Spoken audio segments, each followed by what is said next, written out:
إياك نعبد وإياك نستعين۔ ہمارے عزیز دوستوں، علمی اعلیٰ پلیٹ فارم کی طرف سے آپ سب کو سلام پیش کیا جاتا ہے۔ آج ہم حابل قابل سیریز کی دوسری قسط پر روشنی ڈالیں گے اور اس پر بات کریں گے۔ اس زمانے میں قربانی کی قبولیت کا یہ الہامی دستور تھا کہ نظر و قربانی کی چیز کسی بلند جگہ پر رکھ دی جاتی اور آسمان سے آگ نمودار ہو کر اسے کھا جاتی تھی۔ جس قربانی کو آگ نہ کھائے تو یہ علامت اس کے قبول نہ ہونے کی ہوتی تھی۔ بس دونوں نے اپنی قربانی کی تیاری شروع کر دی۔ حابیل نے جو مویشیوں اور بکریوں والا تھا، اپنے ریوڑ میں سے ایک بہترین دمبا خدا کی نظر کیا۔ قابیل کاشتکار تھا، اس نے بہت ہی ردی قسم کے گلے کا ایک ڈھیر پیش کیا اور دل میں یہ خیال چھپائے رکھا کہ میری قربانی قبول ہو نہ ہو مجھے پرواہ نہیں، حابیل کسی صورت میری بہن سے نکاح نہیں کر سکتا۔ مختصر یہ کہ دونوں نے اپنی اپنی قربانی پہاڑ پر جا کر رکھ دی۔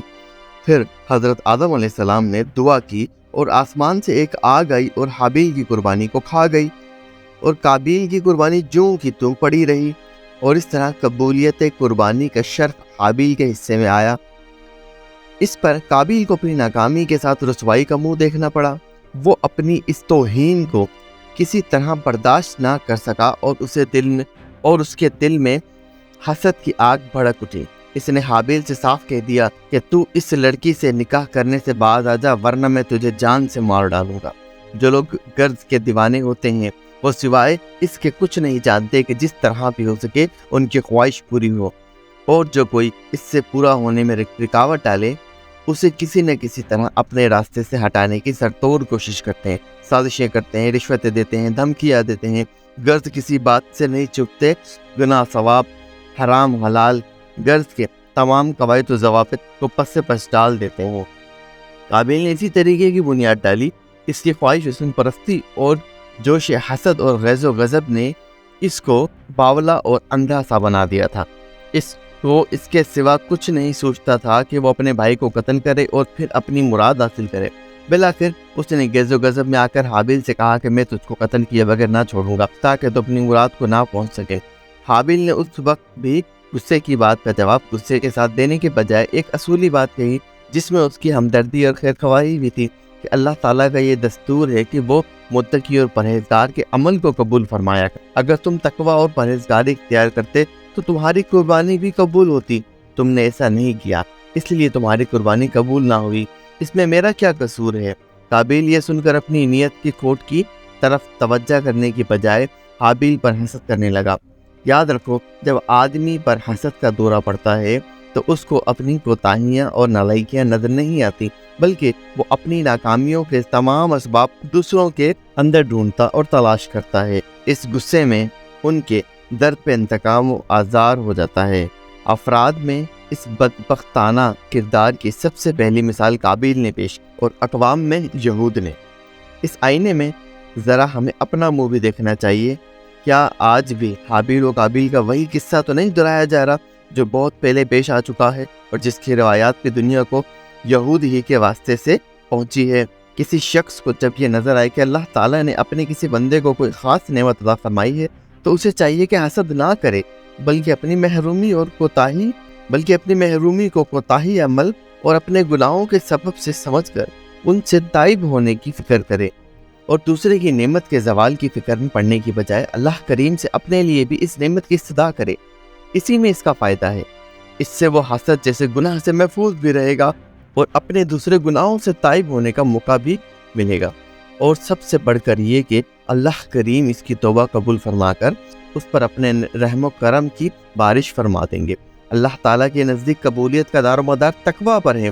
جس میں تقویٰ نہیں اس کا عمل قابل قبول نہیں۔ حابیل نے قابیل کو یہ سمجھایا کہ اگر تمہاری قربانی قبول نہیں ہوئی تو تم میرے قتل کے در پہ کیوں ہو گئے ہو؟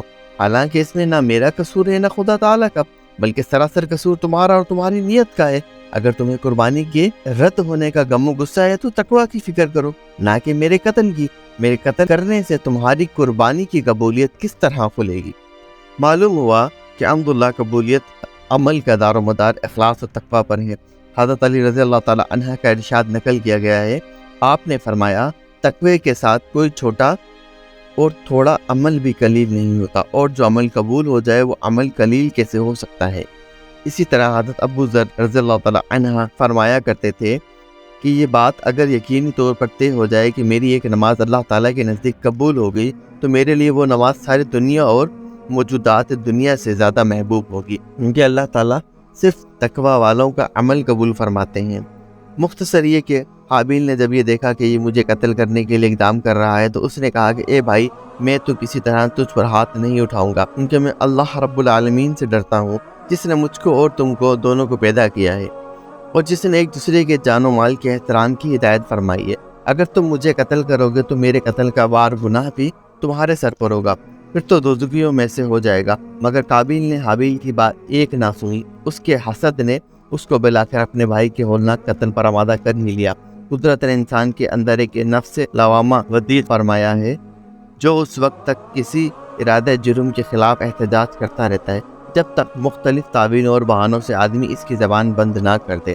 قابیل کو بھی اس مرحلے سے گزرنا پڑا، لیکن بالآخر اس کے حسد اور حسن پرستی کے جذبے نے اس کو اس ہولناک جرم پر آمادہ کر ہی لیا۔ یاد رکھیے کہ ابتدا ہر جرم کو اس طرح جھجک پیش آتی ہے، لیکن جب وہ جرم پر جرم کیے چلا جاتا ہے تو وہ جرائم کرنے میں بالکل بے باک ہو جاتا ہے۔ اس طرح کی کشمکش انسان کے سامنے آزمائش کا ایک میدان کھولتی ہے جس میں نامرادی اور فتح مندی دونوں کے مواقع اور امکانات موجود ہوتے ہیں۔ اگر انسان اس کشمکش میں اپنے نفس کو زیر کر لے تو وہ فتح مند ہو جاتا ہے۔ قابیل نے اپنے نفس سے شکست کھائی اور اس کا نفس اس پر غالب آ گیا، اور اسی وجہ سے وہ نامراد و ناکام ہو گیا۔ بس جب قابیل نے اپنی خواہش کو پورا کرنے کے لیے حابیل کو قتل کرنے کا فیصلہ کیا تو اس کی سمجھ نہ آتا تھا کہ وہ کس طرح قتل کرے۔ شیطان جو انسان کا ازلی دشمن ہے اور جس نے قسمیں کھائی تھی کہ میں ضرور بنی آدم کو اغوا کروں گا اور سیدھے راستے سے بہکاؤں گا، اسے اپنی پرانی دشمنی کا بدلہ لینے کا موقع ہاتھ آیا۔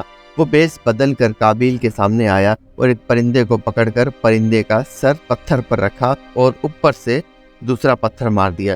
اس طرح قابیل کو قتل کرنے کا طریقہ سکھایا۔ اب قابیل اس تلاش میں تھا کہ وہ بھی موقع پا کر اپنے بھائی کو اس طرح قتل کر دے گا۔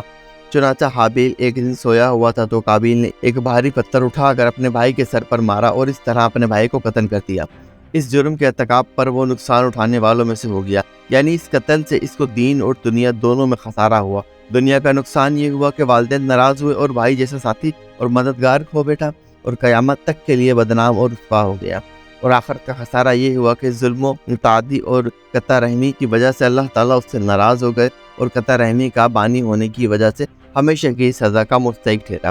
اور ایک خسارہ یہ ہوا جو کہ حدیث میں آتا ہے کہ 2 گناہ ایسے ہیں کہ ان کا بدلہ آخرت سے پہلے دنیا میں بھی ملتا ہے، ایک تو کسی کو ناحق مارنا اور دوسرا رشتہ داروں کو ستانا جس کو قطع رحمی کہتے ہیں۔